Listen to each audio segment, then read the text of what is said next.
দক্ষিণ এশিয়ায় প্রতিবেশী দুটি দেশ ভারত ও পাকিস্তান।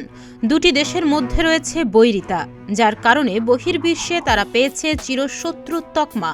পহেলগাঁওয়ে জঙ্গি হামলার ঘটনার দুই পরমাণু শক্তিধর দেশের মধ্যে উত্তেজনা আরও বৃদ্ধি পেয়েছে। এরই মধ্যে একে অপরের বিরুদ্ধে বেশ কিছু পদক্ষেপ নিয়েছে দেশ দুটি। তৈরি হয়েছে কূটনৈতিক টানাপোড়েন। শুধু তাই নয়, ভারত পাকিস্তানের মধ্যে সংঘাতের আশঙ্কাও করছেন অনেকে। ভারত ও পাকিস্তানের মধ্যে উত্তেজনা চলতেই থাকে। শেষবার যখন তা সরাসরি মুখোমুখি সংঘাতে রূপ নিয়েছিল, তখন ভারতীয় কর্মকর্তারা এক অস্বস্তিকর বাস্তবতার মুখোমুখি হয়েছিলেন। আর তা হলো, দেশের বিশাল সেনাবাহিনী ছিল পুরনো আর সীমান্তের তাৎক্ষণিক হুমকি মোকাবেলার জন্য যথেষ্ট প্রস্তুত নয়।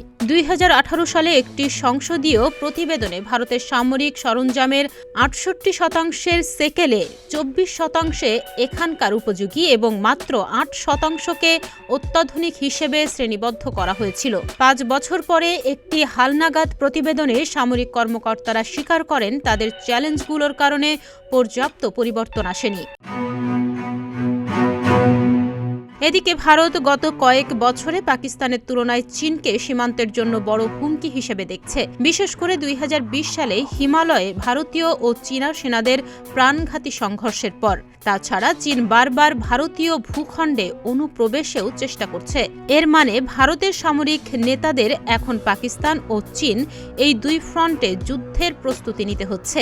এর ফলে সরবরাহ ও সম্পদ ব্যবস্থাপনা জটিল হয়ে উঠেছে। ভারতের অর্থনীতি এখন বিশ্বের 5ম বৃহত্তম।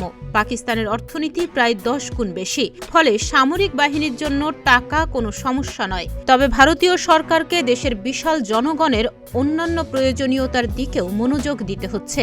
আবার 2020 সালের চীনের সঙ্গে সংঘাতের পর 4 বছরের জন্য ভারতকে সীমান্তে হাজার হাজার সেনা মোতায়েন রাখতে হয়েছে। এর ফলে আধুনিকীকরণ প্রচেষ্টা ব্যয়বহুল হয়ে উঠেছে। আরেকটি বড় বাধা ছিল ইউক্রেন যুদ্ধ।